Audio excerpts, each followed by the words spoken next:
I don't know what to do. If I give myself up, I'll end up in a cell. Suicide bomber left note in the bin before blowing himself up in airport, as police reveal the man in white is still on run. Najim Laachraoui, man in white, fled airport after he left a giant suitcase bomb, and is still at large. Laachraoui was expert bomb maker who also made suicide vests for Paris massacres where terrorists killed 130. Belgian brothers Ibrahim and Khalid Bakraoui named as suicide bombers who struck in airport and metro train. Mystery fourth terrorist caught on CCTV in airport check-in alongside Ibrahim Bakraoui and man in white. Twin ISIS attacks yesterday killed 34 people, 14 at city's airport at 8 am and 20 more at 9:19 am at Maelbeek station. Driver who took terrorists to airport reveals that fourth suitcase bomb was left behind because it wouldn't fit in taxi. Cabbie was suspicious after attacks and led police to safe house containing fourth bomb, ISIS flag and terrorists will. One of the Brussels bombers left a suicide note telling how he was desperate to blow himself up because he did not want to go to prison like his friend. Paris bomber Khalid, Belgium's chief prosecutor revealed today. Ibrahim Bakraoui, who helped kill 14 people when he set off his suicide vest at Brussels airport yesterday, left the will in the bin of the terror cell's Maelbeek safe house. The type note, found next to 15 kilograms of homemade explosives, an AK-47 and an ISIS flag, said, "I don't know what to do. I'm in a hurry. I'm on the run. People are looking for me everywhere. And if I give myself up then I'll end up in a cell." Meanwhile, Brussels master bombmaker Najim Laachraoui, known as the man in white, is still on the run today after evading a series of special forces raids following the deadly attacks which killed 34 yesterday. Belgium's chief prosecutor this afternoon confirmed is still at large after Belgian media reported the explosives expert was taken alive by a SWAT team inside a pizzeria in the Anderlecht suburb of the city. The latest twist came after Belgian brothers Ibrahim and Khalid Bakraoui were named as two of the ISIS suicide bombers, 8 days after they escaped police in a gunfight, and it is now clear there is a mystery fourth suicide bomber.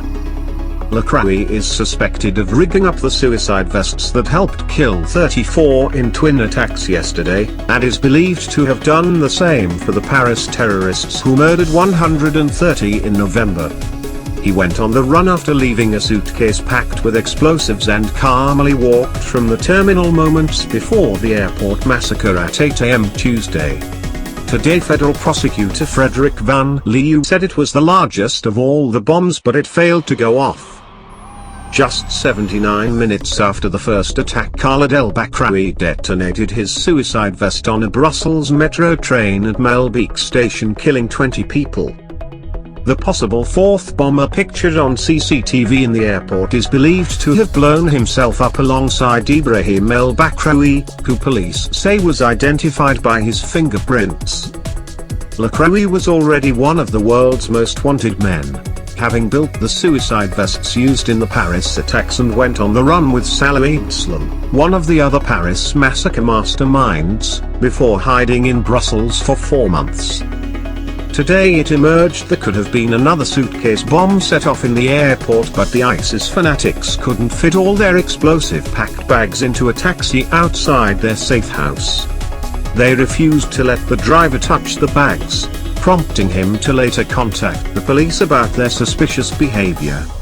Investigators are also desperate to track down Mohammed Ibrahim, a close friend of the man in white and Khalid, for his possible involvement in the mass slaughter in the Belgian capital on Tuesday.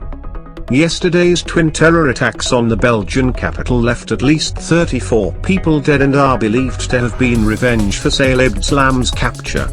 Experts believed the jihadists launched the Brussels attacks because the net was closing in on their terror cell. Belgium's prosecutor said this afternoon that Ibrahim Bakraoui's will, found in a bin, said he was on the run and did not know what to do, but added he was in a hurry and didn't want to end up in a cell like him, a reference to his friend Ibrahim. All of the men named as bombers today were well known to detectives because of their links to ISIS and all had significant criminal records. The Bakraoui brothers had been in jail recently for gun smuggling, burglary and car crime. Most recently they had been on the run since Tuesday, March 15 following a shootout in a terrorist hideout in the Belgian capital's forest suburb. They opened fire on police and fled. The raid carried out last Tuesday on a flat in the suburb of Forest saw a sniper kill terror suspect Mohammed Belkad while the Bakraoui brothers managed to escape police. There was initial speculation that the raid had aimed to capture Paris terrorist Salah Abdeslam, but he escaped through a loft window, but this was later denied by a police spokesman. Officers had been acting on a tip-off in connection to the Paris terror attacks, and carried out the raid in Forest, which is close to Maelbeek, where several jihadis behind the Paris attacks lived and is known as the cradle of terrorism in Europe. Yet the group still managed to find another address to stay, where they stored the explosives and guns used in Tuesday's attacks. Police have also confirmed today that those who carried it out were part of a larger cell who carried out the Paris attacks 4 months ago. Khalid Bakraoui also rented the apartment where Paris terror attacker Salah Abdeslam was captured by anti-terror police last Friday, according to respected Belgian news organization RTL. Belgium started 3 days of mourning today after the bombings claimed the lives of 34 and left more than 250 injured in 79 minutes of rush hour carnage. The dead and injured have 40 different nationalities, including 2 Britons.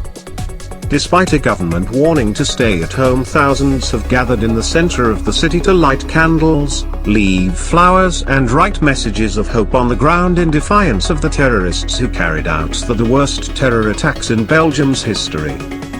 Mother of 2 Adelma Bakraoui, 36, was the first named victim of the Brussels terror attacks so far.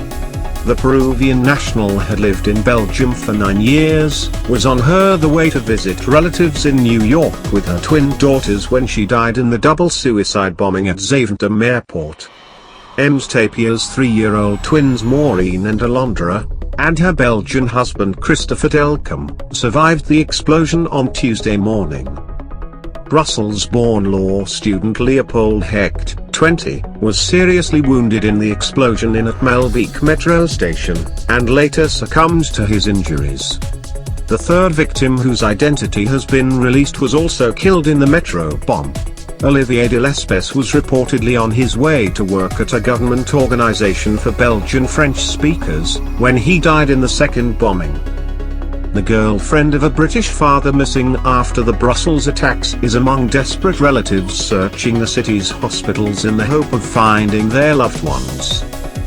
David Dixon has not been in contact with his partner, Charlotte Sutcliffe, since the bombs went off and may have been on the Brussels metro at the time of Tuesday's explosion at the Maelbeek underground station.